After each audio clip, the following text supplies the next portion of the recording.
So what's up everybody, my name is Raf from TechRes and today we're going to talk about Dji Mavic Pro.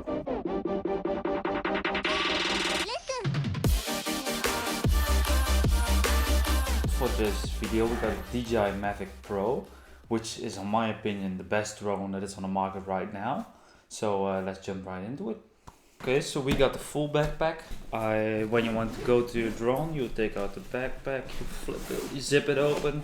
And in this little box you have your drone as well as some extra batteries and your controller. But I will go to this in a second, but first I'm going to show you what else is inside this backpack. So when you unzip the back zipper, we have a little landing pad here, which you can use for when you are landing in grass or a place where it's hard to land, like a little helicopter pad. You can see it as a helicopter pad for your drone. The compartment in front of it, I got the charger. This is with a little charging dock, so I can charge up to 4 batteries at a time. It is also a smart charger, so it will always charge the battery with the lowest battery life first, before it moves on to the next battery. You will always have energy in all of your batteries. Then next up I got the cable I use, because we don't have a USB Type-C adapter on this controller, so I use just a normal regular OnePlus cable for my phone, as well as this adapter for USB to micro USB, because you can use micro USB on this controller. Then in here I got a little power bank to make sure that my phone doesn't die, because you control everything via your phone, as well as for the charger. You can also use this to charge your batteries with it if you have a USB to this type of charging. So that was what's everything inside this backpack. The backpack itself is from Dji Pro, is what it's called. It's just a drone backpack. You can use this for multiple types of drones. This one is specific for the Dji Mavic Pro.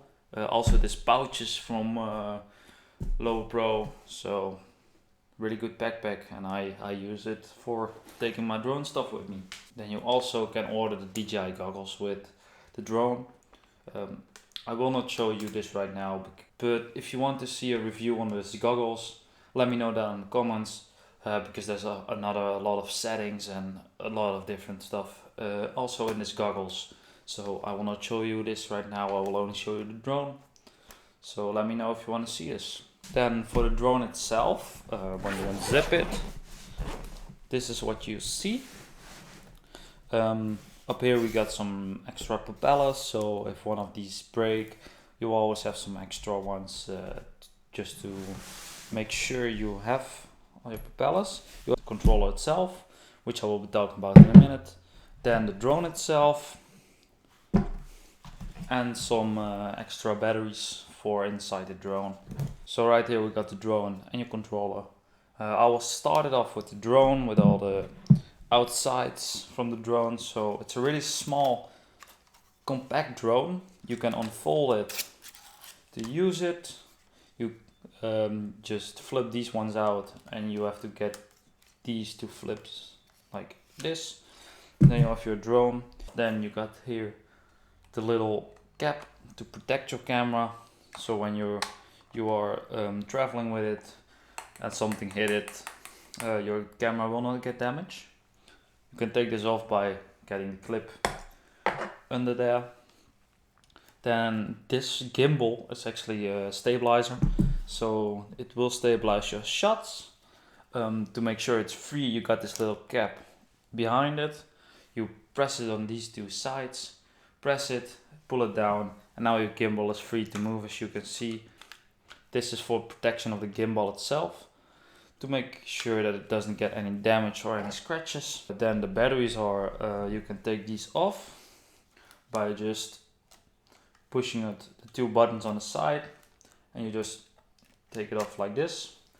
This is what it looks like without the battery, and the batteries just are normal batteries. You can just put it back by just putting it in, press it down, and it is solid. Then you have 2 sensors on the front, because when you actually fly into something, it will break by itself.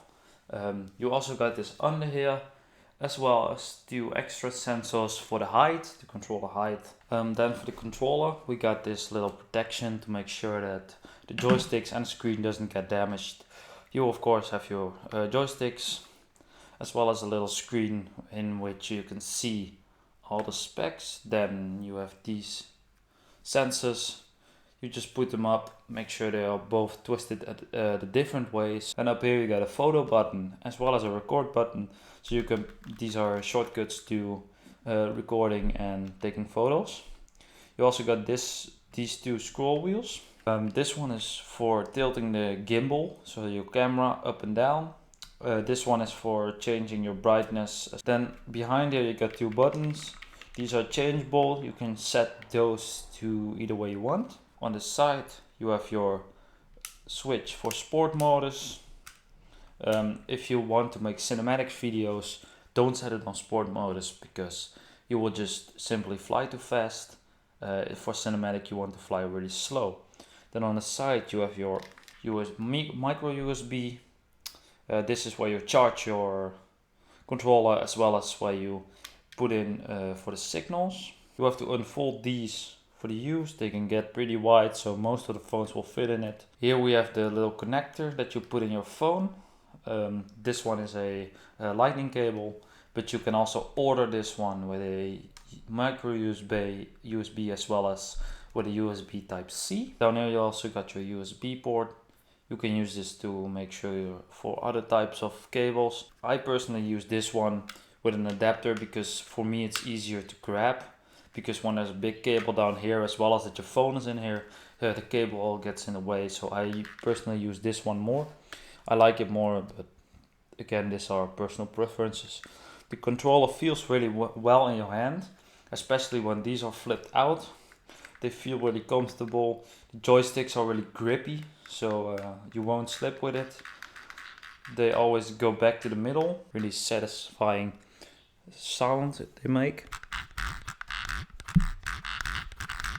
As well as that you got your turn on button. When you want to turn this on, you actually have to, if you press it once, you will see your batteries live. If you want to activate it, you have to double press and hold. You will hear that sound. Now it's trying to connect to the drone. So for the drone it's the same. Press once so you can see your battery life. Press twice and your drone will turn on. But for right now I don't need this drone on because it will do all types of configurations. You also got your home button because you can set, or you can set an actual home point. The drone will also do this automatically, but once you want to have a specific home point, you can press home and the drone will actually fly by itself.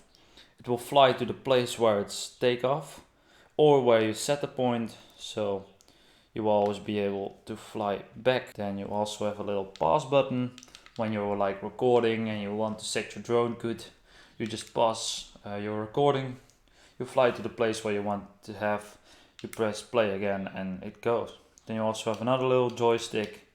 I've never used this joystick before. I don't know for what you use it, but it also always says this in the manual. So for the overall specs of this drone, the size, they are 8.3 centimeters high and 8.3 centimeters wide, as well as that they are 19.8 centimeters in length when it's folded. When they are opened, they are much bigger. So when it's opened, included with the propeller, so this size is 33.5 centimeters. But for traveling you use the small sizes because this drone gets really compact, so that's really nice and really comfortable about this drone. This drone can go up to 40 miles an hour, which is 65 kilometers per hour, so it's a really fast drone. These speeds are, you can get these speeds when you put it on sport modus, not in normal modus. But again, if you want to make cinematic looking videos, you don't want to put this drone in sport modus because it will just basically be too fast. For cinematic video, you really want to make sure that this is not in sport modus but in the average modus. So for the flying time of these ones, with one full battery you will be able to fly for 27 minutes at an average speed of 25 kilometers per hour. For the hovering time it will be 25 minutes, and for the average overall time you will have 21 minutes of flight time with 15% of battery life left to make sure that you can land this. Then the operation temperatures are 32 degrees Fahrenheit till 104 degrees Fahrenheit. This is 0 to 40 degrees Celsius. Then for the distance this drone can travel, it can go up to 13 kilometers. For the distance this drone can travel, it can go up to 13 kilometers in distance and up to 5 kilometers in height. So you will be able to fly pretty high with this.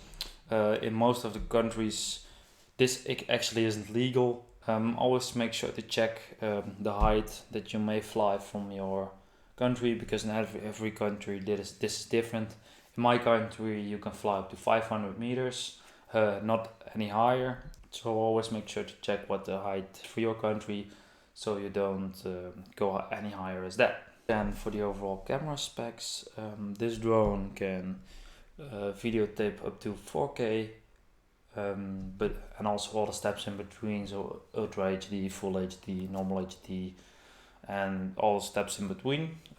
So this is a really good camera. The shutter speed for taking pictures of these is, it can go from 8 seconds of shutter speed, which is a really slow shutter speed, till 1/8000 of a second.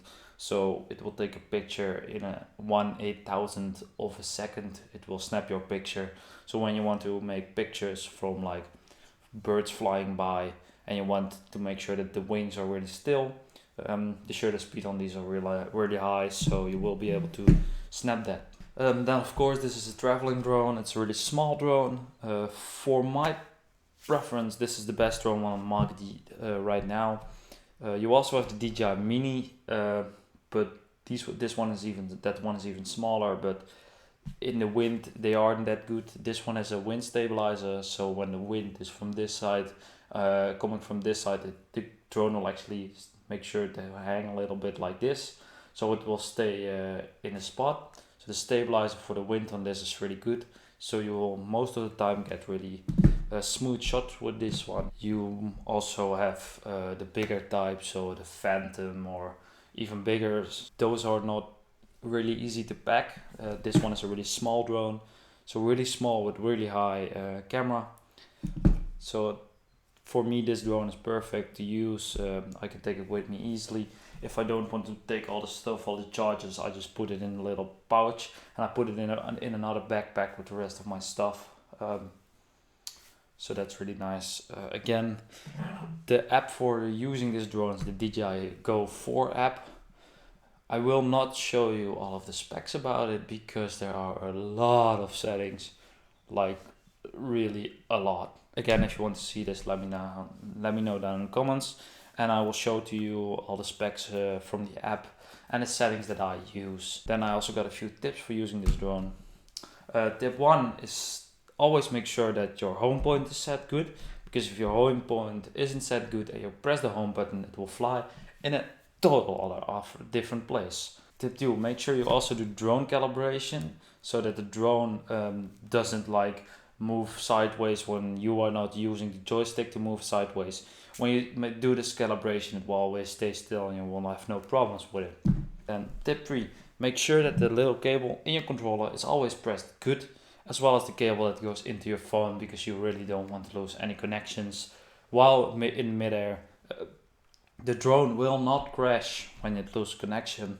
It will just stay hovering, and you can still use the controller for flying it, but you won't be able to see any screen on your cell phone, so you won't know what you're shooting. Tip 4, always check what you may do from your country. In some countries you can fly up to 1 kilometer or even 2 kilometers high, and in some countries you are not even allowed to go higher as 200 meters. So always make sure to check the country where you're traveling, what is possible, so you don't make any mistakes on that. Tip 5, always make sure your batteries are charged. This is really logical, but believe me, some people just leave the battery inside their drone. They think, okay, let's go, let's fly. Oh, and then they see that they only have 15% of their battery left. So make sure after every use or before every use, make sure that you charge the batteries. And also before you leave, make sure to check it. can always check your battery life by pressing it 1, and you will see the 4 little lights. Now I have 3 out of 4 because I just flew with it a little bit. So I have now 3 out of 4. Make sure to always check this, that you don't run out of batteries while you're taking a sick shot for something. Tip 6, always make sure to look after your drone. When it's in the air, you mostly want to fly with 2 persons. One who's actually controlling the drone and is taking the video, and one who's always looking at the drone. You will maybe use binoculars to make sure that you can always see your drone so it doesn't fly sideways in any tree or something like that. So always make sure that you check where your drone is in the air and not only on your screen, so you don't crash it in any type of way. So again, this was about it for this video. Thank you guys for watching. Consider subscribing, leave me a like, turn on that little bell, and I also have some shots for you that I made with this drone before. So I'm gonna show you that right now, but for now, I'll see you guys in the next one.